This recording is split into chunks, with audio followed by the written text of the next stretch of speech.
Make-ahead dishes are not something to feed your husband. Poor Bob is still growing. This is why women raised in single-parent households are like this. While I was caring for my mother-in-law, who had somehow come up, said this sarcastically. My mother is right. You haven't even sent my shirt to the cleaners and you're neglecting your housework, my husband continued in a weary tone. I replied with a trembling voice. I can't just leave my mother alone when she needs care. There's no one else but me who can take care of her. Then my husband laughed and said, just leave the dying old woman alone. I was so angry that I snapped back. How could you say such a terrible thing? We're family, we need to help each other. And you should help with the housework too, then my mother-in-law said, looking down on me. Help each other? Even if we had something to help with, there's no way we'd ask a single mother like your mother for anything. I was filled with anger at her words. She had been making me do all sorts of things, treating my mother like a single mother and making fun of me, and now she was saying such terrible things. I'll never forgive my husband or my mother-in-law. I'll make sure they regret it. This is the story of my terrible husband and the fate of my mother-in-law. My name is Aria. I'm 37 years old and have been married to Henry, who is 3 years older than me and works as a company employee, for 15 years. My husband is in sales for a trading partner and we met through work. We've both been working for the same companies since we got married. My father died early and I was raised by a single mother, so when my husband proposed to me, I was happy to think that we could build a warm home together. My mother, who raised me, was also happy about my marriage to my husband and we soon had our son Bob. Bob is already in his second year of junior high school. If you ask if he's living happily, he's not. I have a big worry. At the end of one day's work, my mother-in-law called me. I couldn't ignore it even though I thought it was going to be something again. Hello? What's wrong with you? Oh, Aria. Can you go shopping for me right now? I just finished work now. And I have something to do after this, just do it. Go buy 5 sets of Godiva chocolates. Got it? Huh? Wait. Mother-in-law. The phone was already hung up and I sighed. Actually, this wasn't unusual. My mother-in-law always gave me errands to run and if I couldn't do them perfectly she would make sarcastic comments. This time too, I had no choice but to listen to her and buy the 5 sets of Godiva chocolates and head towards their house. My unfriendly mother-in-law opened the door and rustled through the shopping bag. Oh, this isn't what I asked for. I wanted the seasonal set. Looking at what I had bought her, she exaggeratedly said. No, it's 5 sets of Godiva chocolates just like you asked, I said in confusion. What are you talking about? I clearly said seasonal set. You bought something different so I won't pay. That's troubling. You have to pay for it. It cost $30. Oh no. You're greedy for money too. That's why people who grow up in single-parent households become so greedy. Right, Dad? My father-in-law, who had been spoken to by my mother-in-law, looked at me without looking up from his newspaper and said only "Ho." I bit my tongue in frustration. My father-in-law runs his own business and my mother-in-law is a housewife. They should have been quite wealthy financially. But they always make me bring them things and then complain about them or refuse to pay for them. My mother-in-law, who always belittles me with glee, and my father-in-law, who is indifferent to it. It's always the same, but when it's repeated like this, it's hard to feel good. Well, excuse me, I left my in-laws' house in tears, with my mother-in-law eating yogurt with satisfaction behind me. And then I hurriedly headed to the hospital. When I opened the door to the hospital room, I saw Bob's back in his school uniform. Bob, you came. How are you feeling, Mom? Bob and Mom greeted me with a smile. Good job, Mom. Aria, thank you for coming today. You worked hard. My mother had a mild stroke and was hospitalized. My kind mother raised me on her own while working as a caregiver after my father died. Aria, are you doing well with Henry? Are you okay? I'm fine, Mom. Don't worry. I didn't want to worry my mother, who always wishes for my happiness first and foremost, so I couldn't tell her what was happening at my in-laws' house.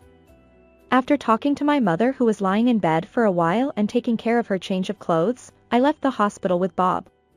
In the car on the way back home, I talked to Bob. Bob tells me about school and friends little by little. He's been a little cheeky lately because he's in puberty, but he's basically a good kid.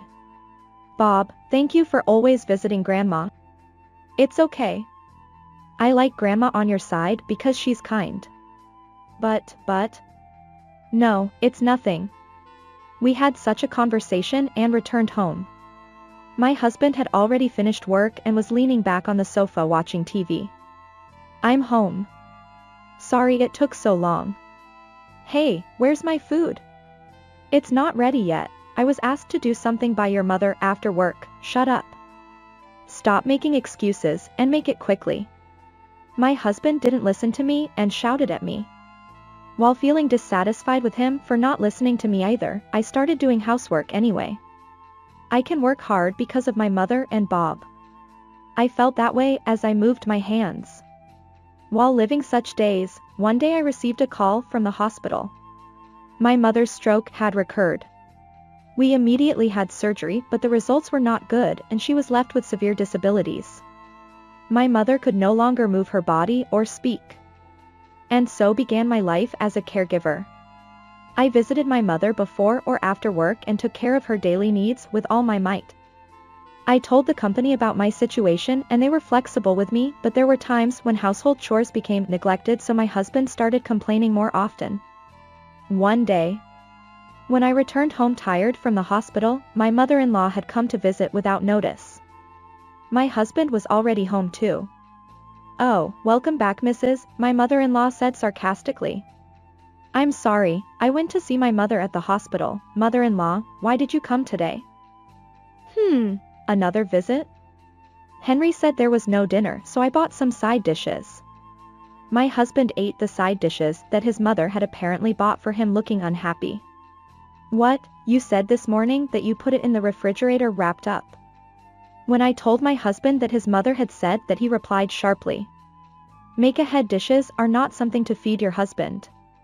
Poor Bob is still growing. This is why women raised in single-parent households are like this. My husband continued in a weary tone. "My mother is right. You haven't even sent my shirt to the cleaners and you're neglecting your housework," he said. I replied with a trembling voice.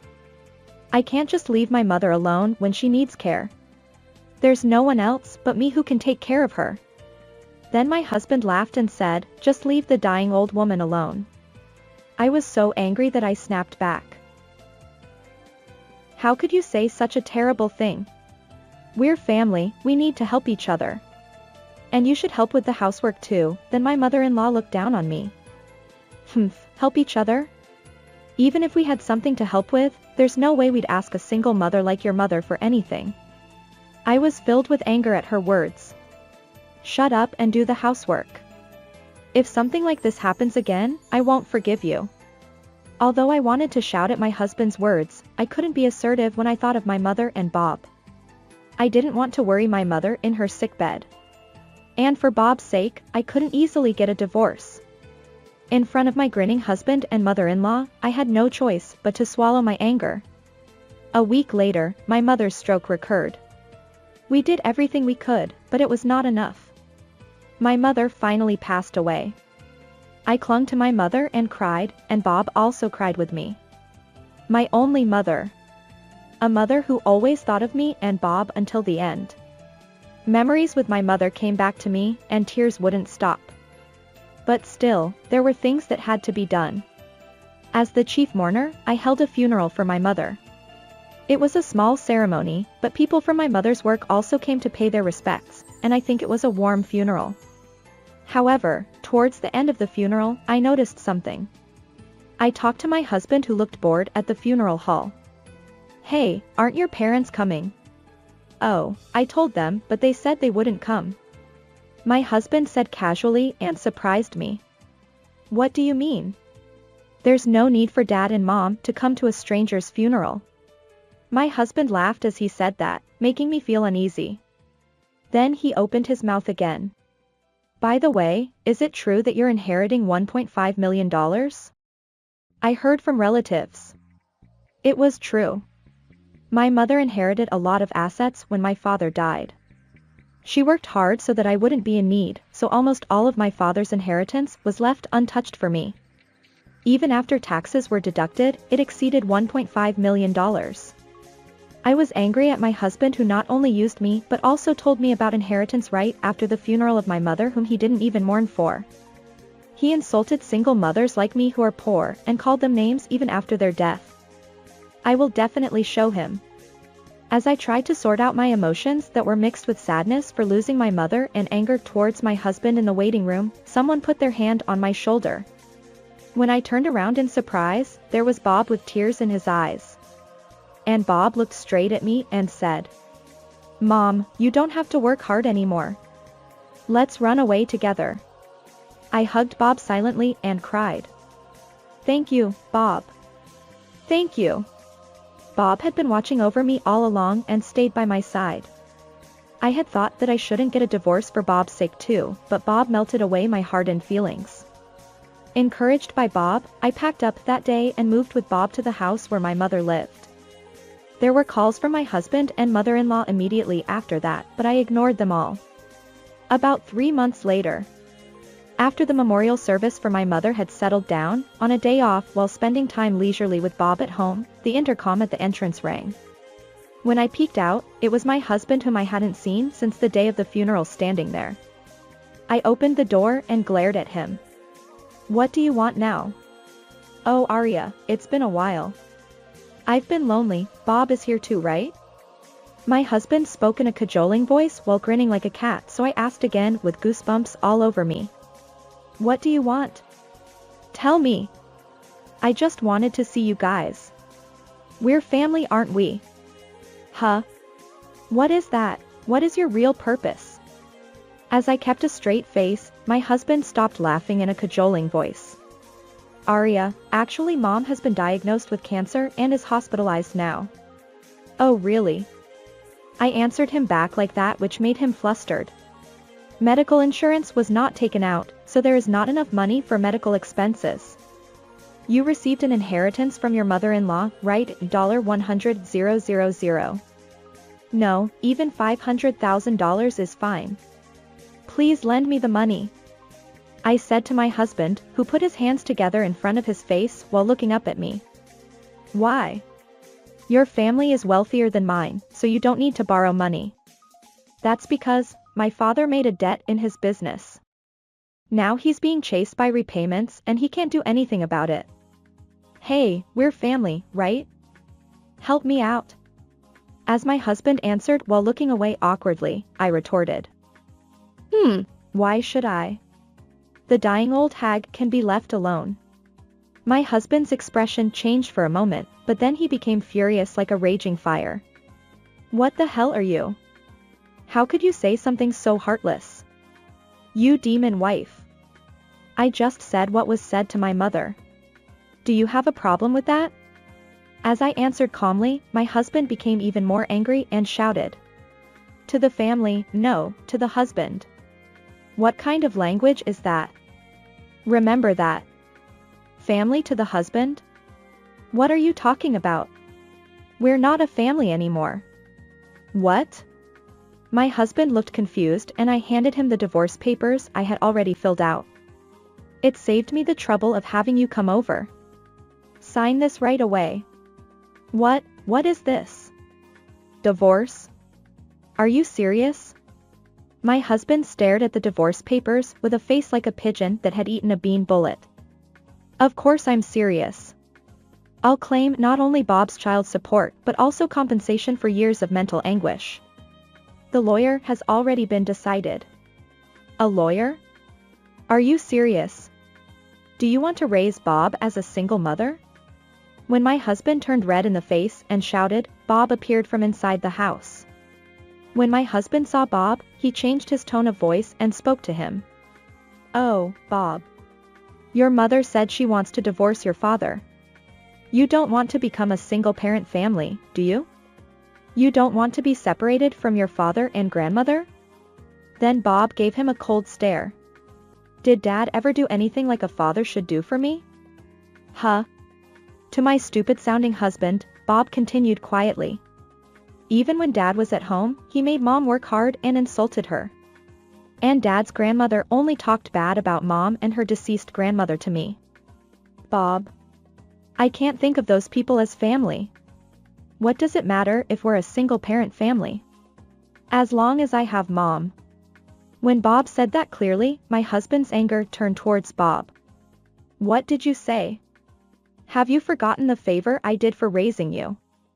I don't feel any gratitude at all. Even if it goes to divorce mediation, I'll testify about what Dad and Grandma did to me. You. What a thing to his father. As my husband tried to approach Bob in anger, I protected him with my back and shouted at my husband.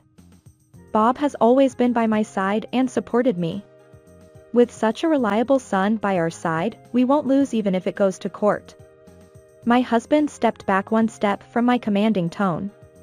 I took a deep breath and said, please contact us through our lawyer from now on. Don't come near us anymore.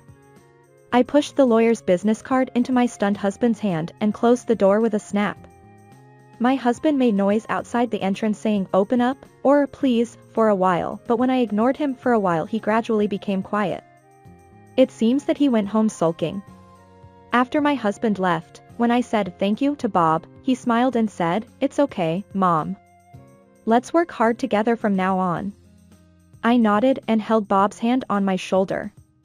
After that, my husband and mother-in-law called me many times, but as I ignored them, the contact gradually decreased. 3 months later. According to rumors I heard, my husband borrowed money from relatives and paid for his mother-in-law's medical expenses. Thanks to that, his mother-in-law's illness was cured, but now they are working hard together with all their relatives to repay their debts. My mother-in-law, who had never worked before, and my father-in-law, who had only pretended to be an entrepreneur, are both working at the factory together. My husband also works as a road construction worker at night because his earnings so far have not been enough. As for Bob and I, we sold our house so that our husbands or parents-in-law would not come near us anymore and moved into a new apartment. A new life began and Bob helped me with housework etc., supporting me. From now on, I will live my life with the goal of making Bob happy like my deceased mother. Thank you for watching. Please subscribe to the channel.